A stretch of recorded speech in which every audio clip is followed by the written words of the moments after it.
কঠিন ভাষায় কথা বললে তো কালকে আবার বাসায় হামলা করবে।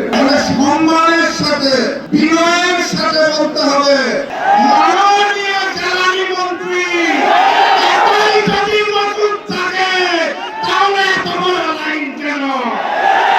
এই মজুদ কোথায় রেখেছেন? দিল্লির সামনে মাথা নত করে আপনাদের মতো প্রতিদিন ঢুকে ঢুকে মরবো না।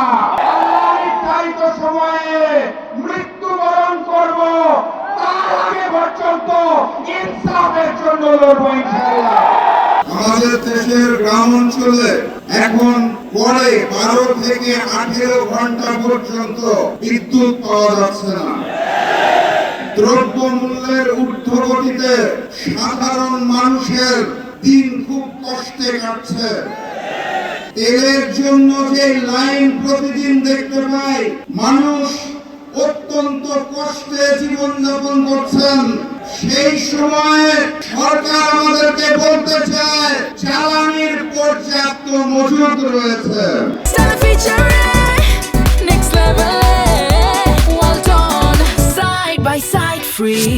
সরকারকে কঠিন ভাষায় কথা বললে তো কালকে আবার বাসায় হামলা করবে।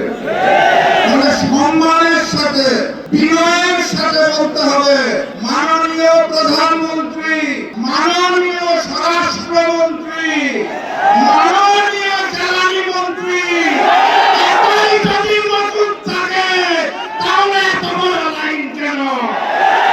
এই মজুদ কোথায় রেখেছেন? নতুন হাওয়া ভবন কোথায় সৃষ্টি করেছে? সম্মানের সাথে বলা হয়েছে তো নাকি? আলহামদুলিল্লাহ।